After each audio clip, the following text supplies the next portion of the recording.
बानगी है राजस्थान, लेकिन अगर यूँ बात करें हम तो पूरे देश में ही इसी तरह की हलचल आने वाले दिनों में होगी।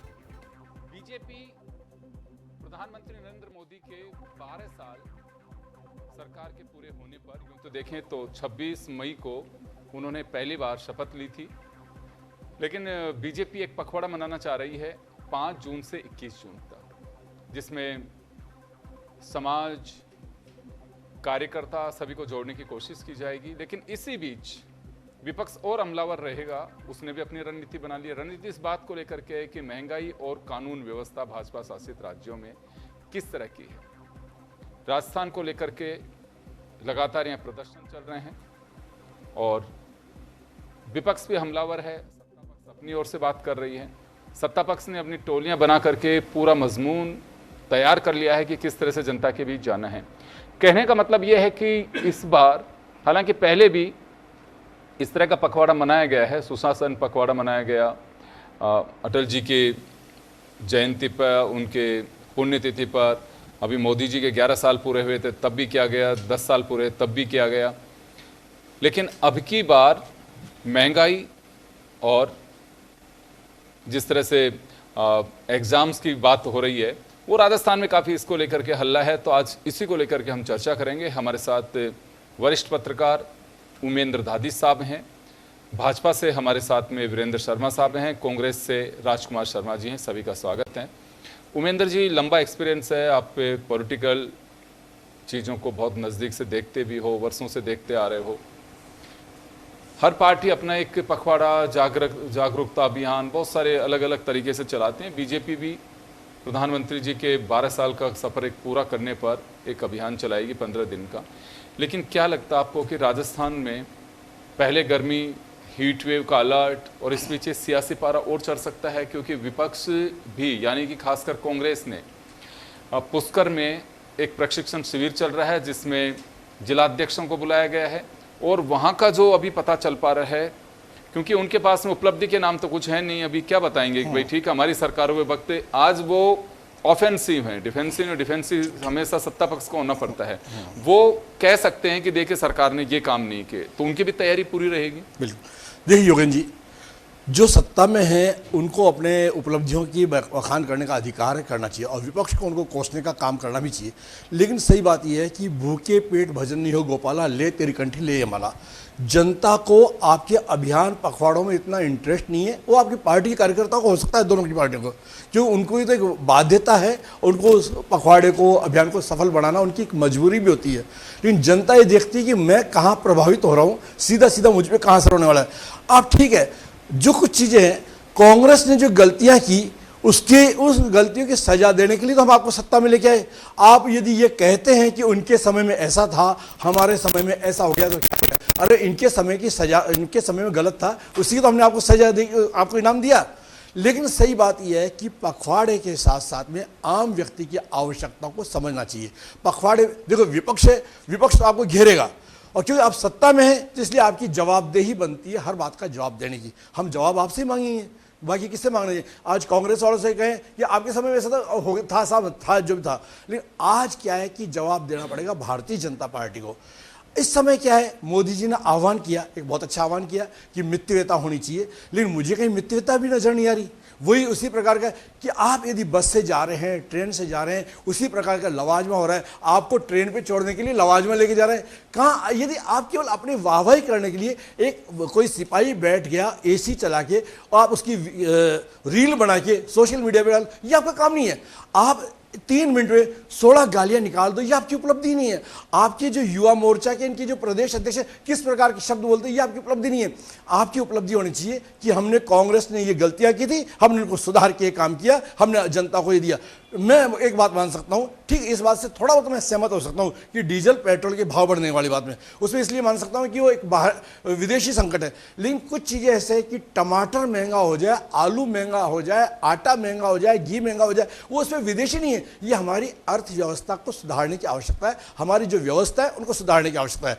अब आप ये कहो, देखिए सीधी सीधी बात यह है कि जब कोई की भी महंगाई बढ़ेगी तो लोग कहेंगे कि साहब सीधा सीधा, अब आप हर चीज में ये कहें कि कोई भी चुनाव आएगा हम मोदी जी के नाम पे चुनाव जीते, मोदी जी को लेके आए। तो साहब ये हम स्थानीय निकाय के चुनाव आएंगे, उसमें नाली गंदे पानी की सड़क की समस्या को लेकर आदमी चुनाव लड़ता है। पार्षद का काम ये नहीं कि अंतर्राष्ट्रीय मुद्दे, उसको तो भैया सबसे आदमी को चाहिए जो पार्षद का यहाँ वोट डालने जाएगा कि मुझे आलू 2 रुपए किलो मिलता था, आज 20 रुपए किलो मिल रहा है, उसको इन बातों से मतलब है। आप देखिए कि व्यवस्था को, कानून व्यवस्था की बात देखिए, कानून व्यवस्था ये मैं नहीं कह सकता साहब कांग्रेस के समय में बिल्कुल अमन चैन था, कुछ होता नहीं था। इनके समय में होता था, आपने कहाँ नियंत्रण किया, आप कुछ मानिए स्थितियाँ सुधारते, आए दिन घटनाएं होना, आए दिन ही होना। जब आप कांग्रेस को जब सत्ता में थे, आप इनकी कमियां बताते थे ना, इनको बताते थे कि आपकी कानून व्यवस्था है, तो साहब आप भी सुधारने का प्रयास कीजिए। अब आप सत्ता में हैं, इनसे आप कम से कम सबक तो लीजिए, इनसे सीख तो लीजिए। आप इनको सीख लेंगे नहीं, केवल एक दूसरे को ये जाए इनके समय में ऐसा था, हमारे समय में ऐसा था। अब इन समय बात यह है कि जनता को राहत चाहिए, जनता को सस्ती चीजें चाहिए। आपने यदि मानिए महंगाई, तो आपने नियंत्रण के लिए कोई आपने क्या व्यवस्था की, राशनिंग की व्यवस्था की है। आपने कोई ऐसे होलसेल भंडार खोले होते, उपभोक्ता भंडार खोले होते जहां आदमी को सहज और आसानी से सस्ती दर पे वस्तु मिल जाए। कुछ आपको मॉनिटरिंग करने की आवश्यकता है, कुछ योजना बनाने की आवश्यकता है। आप योजना बनाएंगे नहीं, केवल यह है कि जो विज्ञप्ति है, विज्ञप्ति का जवाब विज्ञप्ति से, डिबेट का जवाब डिबेट से, तो इससे काम नहीं चलने वाला है। आपको यह है कि कुछ जनता को राहत देने के लिए अभियान चलाइए। ठीक है, मोदी जी के 12 साल पूरे हो रहे हैं, हम आपको बधाई देते हैं, बहुत अच्छी बात है, अब मनाइए, शुभकामनाएं दीजिए, लेकिन साथ साथ में जनहित के भी काम बताइए कि हमने 12 साल में ये किया, जनता के लिए ये करने वाले हैं। हमारे आपकी डबल इंजन की सरकार है साहब, आपकी तो डबल इंजन की सरकार, तो हमें ज़्यादा आपसे उम्मीद है। इस उम्मीदों पे आप खरा उतरने की कोशिश कीजिए। मुझे उम्मीद है कि आपका ये जो अभी शेष जो समय बचा है चुनाव में, उनमें कुछ न कुछ आप ऐसा कीजिए जिससे जनता ये कहे कि हाँ देखो, सबसे बड़ा निर्णायक तो, सबसे बड़ा समीक्षक तो जनता है, जनता है। आप सही जनता आपके काम को भी देखती है, आपके काम को भी देखती है। बिल्कुल। उमेंद्र जी, आपने एक बहुत बड़ी बात कही कि पब्लिक में केवल बस अभी कार्यकर्ता होते हैं, पब्लिक का किसी से अब जुड़ाव नहीं रहा है। वाकई ये अक्सर देखा जाता है, हम कई बार स्टोरीज भी करते हैं, किसी की बड़ी सभा या कुछ भी है तो उसमें पूछते हैं पब्लिक से, कहाँ से साहब सरपंच साहब लेके आए थे मेरे को, तो कहाँ आए थे कि चलो जयपुर चल रहे हैं। ये पहली पब्लिक होती थी, इंटरेस्ट हो हमारा फला नेता आ रहा है, चलो उसको सुनने के लिए चलते हैं। उस समय साधन संसाधन नहीं लगता थे, स्वयं चल के आते थे। लेकिन अब वो बहुत बड़ा अभाव है, पार्टी के कार्यकर्ता ही आते हैं, पार्टी के कार्यकर्ताओं की मेहनत होती है, वो ही लाते हैं। भीड़ जुटाने के लिए मैं सैल्यूट करता हूँ उन लोगों को, क्योंकि एक तो सबसे बड़ी बात ये होती है कि उनके फिर पासेज जारी करो, कहाँ बैठेंगे, क्या बैठेंगे। खैर, चीज़ें बदल रही हैं। मैं राजकुमार जी का रुख करना चाहूँगा। राजकुमार जी, बीजेपी आने वाले दिनों में एक पखवाड़ा मना रही है, जिसके जरिए मूल बात यह है, इसका एक मजमून अगर मैं जो समझ पा रहा हूँ वो ये है कि पंचायत और निकाय चुनाव अगर कोर्ट के फैसले पे कराने पड़े, मान लो कि सितंबर तक या अक्टूबर तक, तो एक उसका प्लेटफॉर्म भी बीजेपी इस दरमियान तैयार करेगी कि जनता के बीच हम जाएंगे, जनता को बताएंगे कि हमारा सुशासन का मॉडल क्या है, राज्य सरकार ने क्या काम की, केंद्र ने क्या की, और डबल इंजन की सरकार कैसे इफेक्टिव आपके लिए, वो चीज़ें बताएंगे, जिससे पूरे प्रदेश का एक एक्सरसाइज का जो रोड मैप है वो तैयार होगा, ताकि ये बता सके जनता के बीच में जाके पार्टी की अपनी एक एक्सरसाइज है। आप लोग पुष्कर में अपना एक प्रशिक्षण शिविर है जो मैं समझ पाया, उसमें आने वाले दिनों में आप लोग आंदोलन की राह पे रहेंगे, केंद्र और राज्य सरकार दोनों पे आप हमला बोलेंगे, तो एक्चुअल सिचुएशन जो है जनता के बीच जाकर के बताएंगे, या फिर जैसे उमेंद्र जी ने एक सवाल खड़ा किया, प्रेस नोट का जवाब प्रेस नोट से या डिबेट का जवाब डिबेट से, कैसे देंगे? देखिए योगेंद्र जी, बहुत बड़ी सच्चाई है जो जन टीवी पे मैं बताना चाहता हूँ राजस्थान की जनता को कि कांग्रेस पार्टी को सत्ता से बाहर राजस्थान के लोगों ने दिल पे बड़ा पत्थर रख के साइड में किया था, सत्ता से बाहर किया था। इस आस में किया था कि भारतीय जनता पार्टी की सरकार आएगी, डबल इंजन की सरकार आएगी, देश के प्रधानमंत्री के नेतृत्व वाली राजस्थान में सरकार बनेगी और राजस्थान को बेहतर राज्य बनाने का प्रयास करेगी। जो कांग्रेस पार्टी ने कार्य किए उनको और बेहतर करने का काम राजस्थान की वर्तमान सरकार करेगी। राजस्थान के मतदाताओं को यह विश्वास था, लेकिन 2.5 साल से ऊपर का समय हो जाने के बावजूद भी राजस्थान का प्रत्येक मतदाता, योगेंद्र जी बड़े ताज्जुब के साथ कहना पड़ता है कि भारतीय जनता पार्टी के नेता कार्यकर्ता भी अब इस बात को समझ चुके हैं कि हमारी कथनी और करनी में बहुत बड़ा अंतर है। 2.5 साल से ऊपर हो गए, भारतीय जनता पार्टी के कार्यकर्ता नेता भी इधर उधर बगले झांक रहे हैं, अधिकारी इनकी सुनते नहीं है। राजस्थान में तमाम तरह के विकास कार्य ठप पड़े हैं, केवल एक ही काम है, सुबह से लेकर रात तक कांग्रेस पार्टी को कोसो या राहुल गांधी को कोसो, और अगर कोई घपला होए तो फिर पूर्ववर्ती सरकार के ऊपर दोष मंडने का लगातार प्रयास करो। देश के प्रधानमंत्री ने 12 साल पहले कहा था अच्छे दिन आएंगे, 15 लाख आएंगे, 2 करोड़ लोगों को रोजगार देंगे, किसानों की आय दुगनी करेंगे। पेपर लीक वाले मामले में देश के प्रधानमंत्री ने राजस्थान में कहा था पाताल में जाएंगे, आरपीएससी भंग करेंगे, बड़े मगरमच्छ पकड़ेंगे, कानून व्यवस्था सुदृढ़ करेंगे, महिला की सुरक्षा करेंगे, नहीं सहेंगे महंगाई की मार। अब की बार मोदी सरकार, इनके केंद्रीय मंत्री सर पे सिलेंडर ले लेके घुमा करते थे, जो आज की तारीख में केंद्रीय मंत्री हैं, वो सारे के सारे मंत्री, सारे के सारे नेता न जाने कौन से बिलों में छुप गए हैं। राजस्थान की जनता, हिंदुस्तान की जनता चीख बार बार के बोल रही है कि बुलाओ राहुल गांधी जी का, जिन्होंने बहुत समय पहले कह दिया था कि कोरोना आने वाला है, लेकिन देश के प्रधानमंत्री ने सुना नहीं। राहुल गांधी ने बहुत पहले कह दिया था कि नोटबंदी आने वाली है, लेकिन देश के प्रधानमंत्री ने सुना नहीं। और राहुल गांधी ने बहुत पहले कह दिया था इलेक्शन गॉन, महंगाई ऑन, लेकिन देश के प्रधानमंत्री ने सुना नहीं। आप कह रहे हैं कि राहुल गांधी को सुना नहीं, नोटबंदी की ना, आपकी बात तो मान लिया। अगर राहुल गांधी ने पहले कहा था तो कि नोटबंदी आ रही है, तभी तो किया नोटबंदी। मैंने क्या कहा योगेंद्र जी, राहुल गांधी जी विपक्ष के नेता होने के साथ साथ हिंदुस्तान के तमाम तबकों से जुड़े हुए हैं। वो सरकार को लगातार आगाह करते हैं। और भारतीय जनता पार्टी की सरकार ने भी क्या कहा था कुछ दिन पहले, नेता लोग बार बार चीख बार बार के क्या बोल रहे थे कि कांग्रेस पार्टी के नेता हिंदुस्तान की जनता को गैस पेट्रोल के मामले में भड़का रहे हैं, मिसगाइड कर रहे हैं। ये लंबी लंबी लाइनें नहीं लगी हुई है। और भारतीय जनता पार्टी के प्रवक्ता बड़े बड़े या मोबाइल ले करके आप दिखाते भी थे कि आज बुक कराई कल आ गई, कल बुक कराई आज आ गई। राहुल गांधी ने कहा था कि इलेक्शन गॉन, महंगाई ऑन। और आज पूरा देश जान रहा है, अभी मेरे राजनीति विश्लेषक बिल्कुल सही कह रहे थे कि पेट्रोल, डीजल, गैस, खाड़ी देशों में आग लग रही है, उसकी लपटें हिंदुस्तान के घर घर तक पहुंचने का लगातार प्रयास करिए। उसके लिए जिम्मेदारी भारतीय जनता पार्टी की सरकार की है, हमारे देश के प्रधानमंत्री की है। क्या जरूरत पड़ गई थी इजराइल जाने की? क्या जरूरत पड़ गई थी अपने मित्र को बचाने के लिए किसी और बड़े देश के सामने घुटने टिकवाने की? योगेंद्र जी, कुछ दिन पहले वो मित्र तो बरी हो गए अब, लेकिन हिंदुस्तान की जनता फंस गई है। हिंदुस्तान की जनता कह रही है हम जाएं तो किधर जाएं? देश के प्रधानमंत्री कहते हैं सोना मत खरीदो, देश के प्रधानमंत्री कहते हैं ईवी में जाओ, देश के प्रधानमंत्री कहते हैं कि पेट्रोल डीजल की मितव्यता के आधार पर खर्ची करो। अच्छी बात है, बातें बोलने में बहुत अच्छी लगती है, लेकिन देश के प्रधानमंत्री या देश के भारतीय जनता पार्टी के नेता या मंत्री इन बातों को फॉलो कर रहे हैं क्या? और दूसरी बात मैं कहना चाहता हूं विजेंद्र जी, ये भारतीय जनता पार्टी के राजस्थान के नेता किस तरीके की नौटंकियां कर रहे हैं?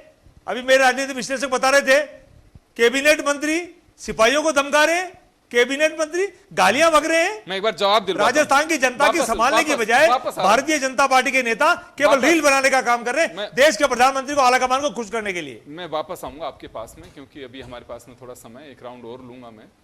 तो आप सुन रहे हैं कि विपक्ष के जो हमले हैं, आने वाले दिनों में पब्लिक के बीच में भी यही हमले चलेंगे। और वीरेंद्र जी अभी काउंटर कैसे करेंगे वो आज ये बताएंगे कि ये पब्लिक के बीच में भी यही रिएक्शन जाएगा।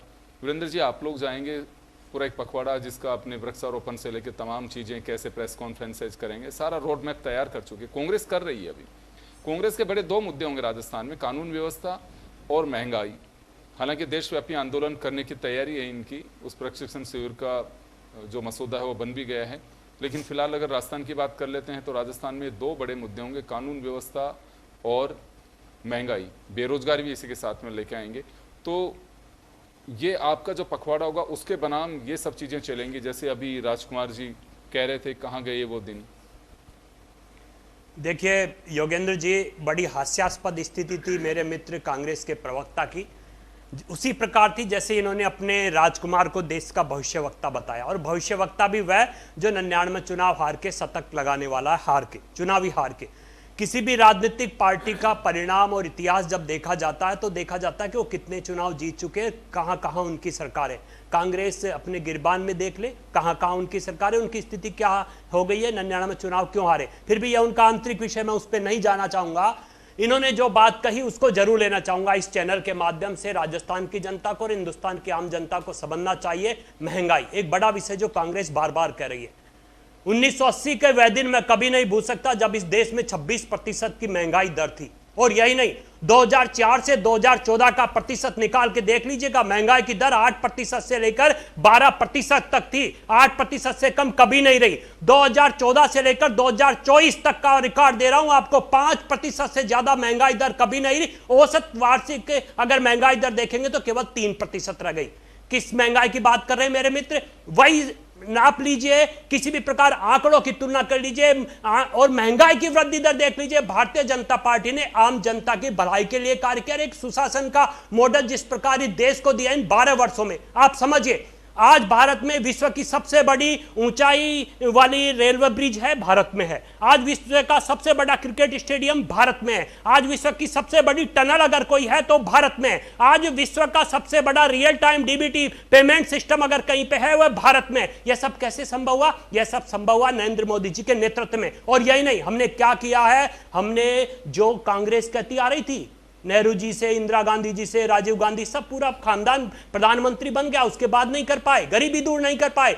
हम गर्व के साथ कहते हैं कि आज भारत में 37 करोड़ 8 लाख लोग गरीबी से बाहर करने का अगर किसी ने कार्य किया, भारतीय जनता पार्टी की नरेंद्र मोदी सरकार ने किया। योगेंद्र जी, हम जो पखवाड़े में जा रहे हैं वो गर्व के साथ जा रहे हैं, क्योंकि हमने किया है। हमने भारत को नई न्यायिक संहिता दी, हमने भारत को नक्सलवाद मुक्त भारत बनाया, हमने भारत को आतंकवाद मुक्त भारत बनाया। और जो ये रोजगार सृजन की बात कर रहे थे मेरे मित्र, बड़ी बड़ी बातें कर लेते हैं चैनल पे आकर, सिर्फ बातें करने से काम नहीं चलता, आंकड़े देने पड़ते हैं, बताना पड़ता है क्या कार्य किया। भारतीय जनता पार्टी का कार्यकर्ता गौरवान्वित होकर गर्व के साथ आम जनता के बीच जाता है, क्योंकि रोजगार सृजन में 2004 से 2014 तक केवल 2 करोड़ 9 लाख लोगों का रोजगार सृजन कर पाए।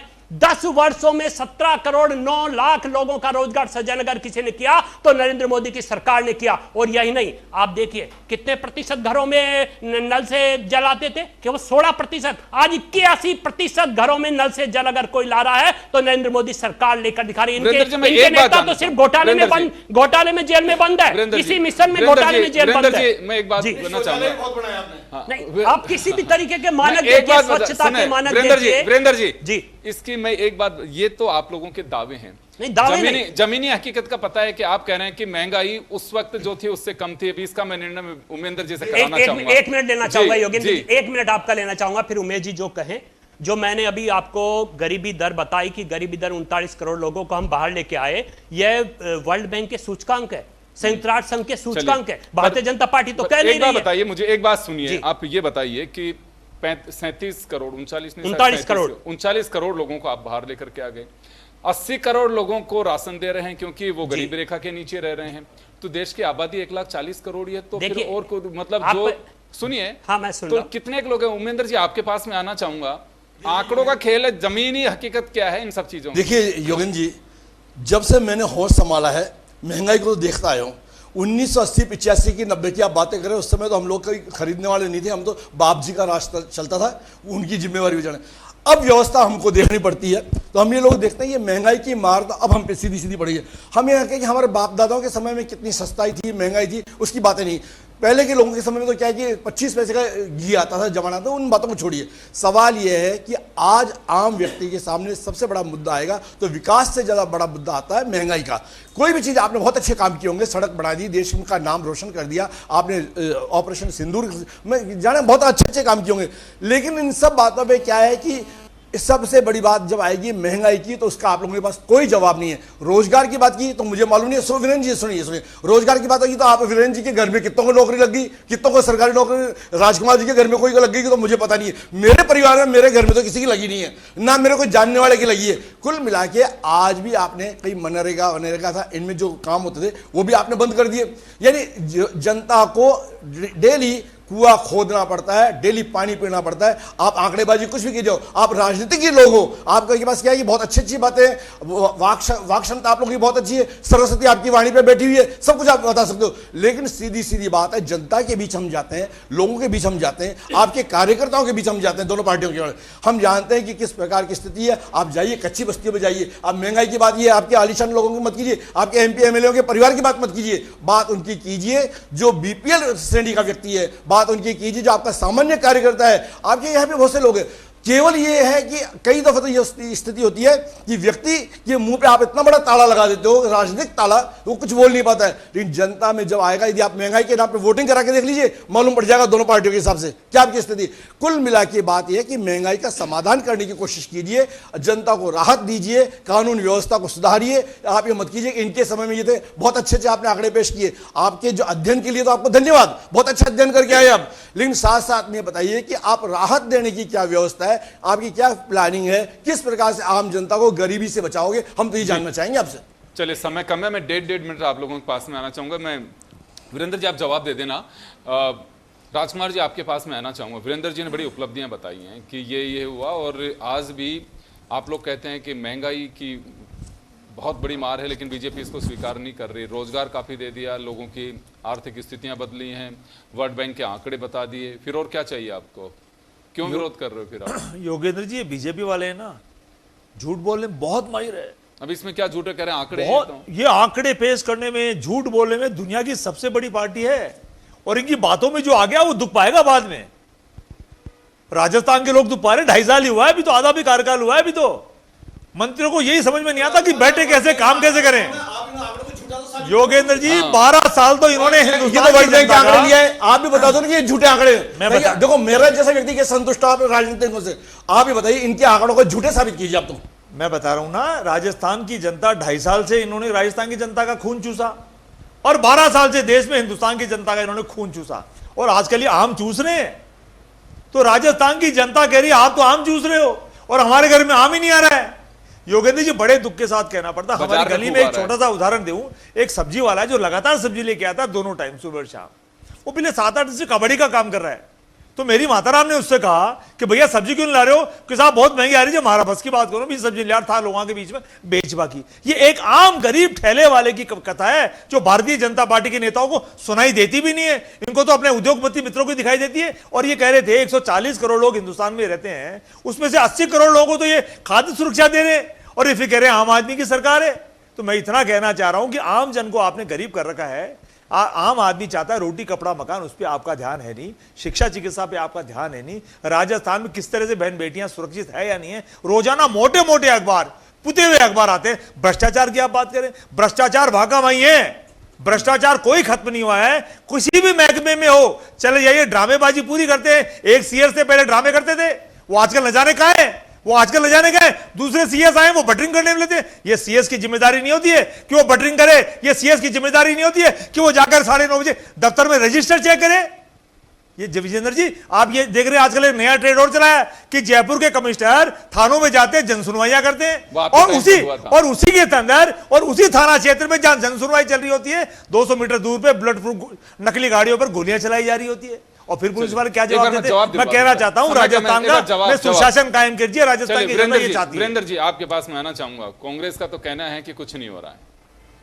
देखिए योगेंद्र जी, ये वही कांग्रेस है जो आज़ादी से लेकर अब तक यही कहती है कि ये हो गया वो गया, और अब इसे नजर आ रहा है कि कुछ नहीं हो रहा। कोई बात नहीं, इनकी आंखों के ऊपर वह इटली का चश्मा चढ़ा हुआ है जो शायद जल्दी ही दूर हो जाए। लेकिन फिर भी मैं मेरे मित्र को बताना चाहूंगा, शायद ये भी अपने दैनिक जीवन में यूज लेते होंगे, डिजिटल पेमेंट सिस्टम।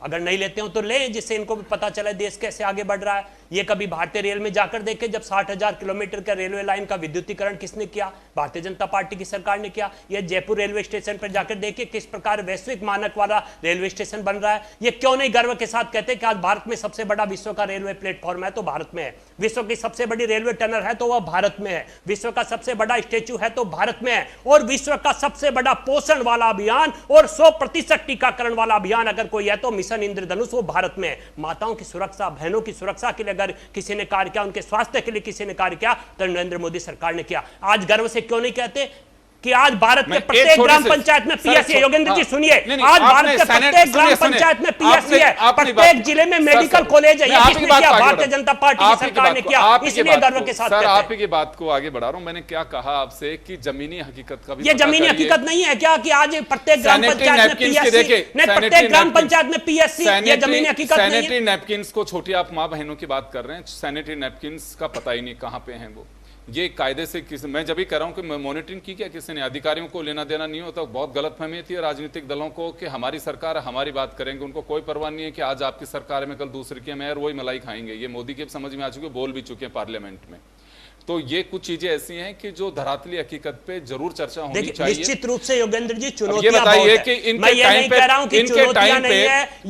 टाइम पे कोटा के अंदर बच्चों की मौत हुई थी, इनके टाइम पे कोटा के अंदर क्यों? बीकानेर में नहीं हुई, जोधपुर में नहीं हुई, एक ही साल में 200 से अधिक बच्चों की मौत हुई। सुनिए तो सही, कोटा के अंदर इनके टाइम पे बच्चों की मौत हुई, आज प्रसूताओं की मौत हो रही है। क्या अंतर पड़ गया मुझे ये बता दीजिए। नहीं देखिए योगेंद्र जी, घटक वो इंजेक्शन जो लगा को देखने निश्चित- वाला नहीं है, नहीं। तो ये सवाल नहीं पूछे जाएंगे फिर आने वाले दिनों में। योगेंद्र जी देखिए, मैंने आपके चैनल पे शायद पहले भी कहा, दूसरे चैनल पे भी कहा था, जिम्मेदारी हम ले रहे हैं, सरकार हमारी। आप तो हम जिम्मेदार- दूसरे को जिम्मेदारी का ले रहे हो। कहा वो बता रहे हमने कहा जिम्मेदारी हम ले रहे हैं, उसी जिम्मेदारी को पूर्ण करते हुए हमारे लोकसभा अध्यक्ष की निर्वाचन क्षेत्र में वो एम से डॉक्टर लेके आए। क्या प्रॉब्लम है, क्या है नहीं है, वो लोकसभा सब कुछ पूरा अध्यक्ष का करेंगे। 28 वजह से। योगेंद्र जी, किसी भी शहर की या किसी भी अस्पताल की इस प्रकार की व्यवस्थाएं होगी, उन्हें दूर करेंगे, निश्चित दूर करेंगे। और यह संकल्प हमने लिया था जब राजस्थान में भारतीय जनता पार्टी की सरकार बनी थी उसी समय, और उसके बाद ही पहली बार देखिए 8% का बजट अगर किसी क्षेत्र को, चिकित्सा क्षेत्र को दिया तो भारतीय जनता पार्टी की राजस्थान सरकार ने दिया।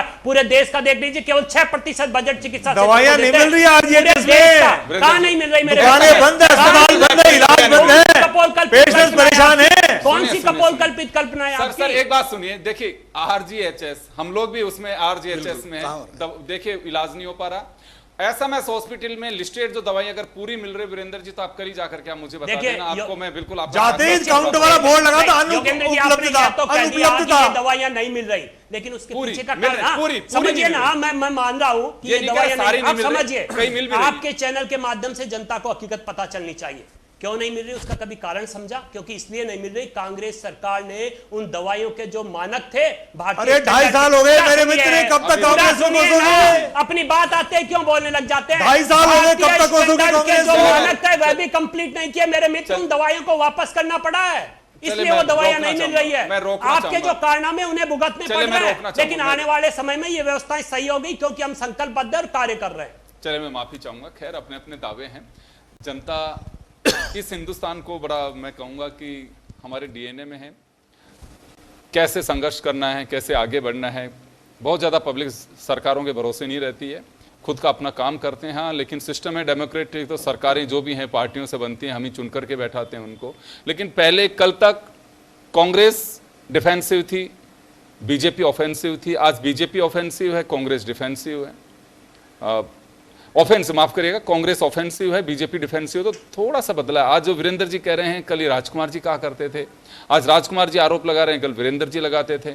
लेकिन स्थिति कितनी सुधरी और क्या है, इसका आंकलन तो आपको खुद को करना है। लेकिन यह तय है कि आने वाले दिनों में प्रदेश का पारा जिस तरह से बढ़ रहा है, सियासी पारा भी उससे ऊपर नजर आएगा। सभी का बहुत बहुत शुक्रिया। खास खबर में इतना ही, दीजिए इजाजत, नमस्कार।